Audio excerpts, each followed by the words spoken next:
శ్రీదేవి భూదేవి సమేత శ్రీ కళ్యాణ వెంకటేశ్వర స్వామి వారి ప్రథమ వార్షికోత్సవ వేడుకలను ఘనంగా నిర్వహిస్తున్నారు. ఉత్సవాలు 6వ రోజు శ్రీ వెంకటేశ్వర స్వామి గరుడ వాహనంపై దర్శనమిచ్చారు. కాకినాడ రామకృష్ణరావుపేటలో వేంచేసి ఉన్న శ్రీదేవి భూదేవి సమేత శ్రీ కళ్యాణ వెంకటేశ్వర స్వామి వారి ఆలయం ప్రథమ వార్షికోత్సవ వేడుకలను ఈ నెల 16వ తేదీ నుండి 24వ తేదీ వరకు ఘనంగా నిర్వహిస్తున్నారు. ఉత్సవాలలో భాగంగా 6వ రోజు స్వామివారి ఉత్సవ విగ్రహాలను గరుడ వాహనంపై ఉంచి ఊరేగింపు నిర్వహించారు.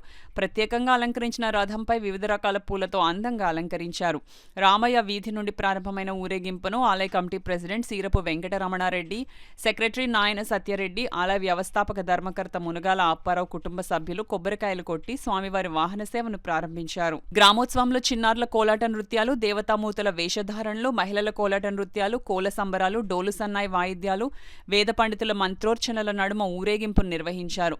ఉత్సవాలు 6వ రోజు స్వామివారు గరుడ వాహనంపై పురవీధుల్లో ఊరేగారు. పెద్ద సంఖ్యలో తరలివచ్చిన మహిళలు ఊరేగింపులో పాల్గొని స్వామివారి రథాన్ని ముందుకు లాగారు.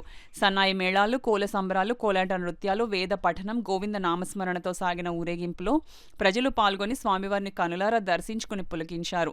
ఈ కార్యక్రమంలో ఆలయ మాధవరెడ్డి, ధర్మకర్త మునగాల గురునాథ్ రెడ్డి, వైస్ ప్రెసిడెంట్ నాయన సత్యనారాయణ, మాజీ corporator Rokalla Satya Reddy, joint convener Seerapu Babji, treasurer Neelapu Bala Venkata Rao, joint treasurer Chilla Venkataramana, organising vice president Darapu Vemana Reddy, working president దారపు గోవిందరాజారెడ్డి, ఆలయ కమిటీ సభ్యులు, మహిళలు పాల్గొన్నారు.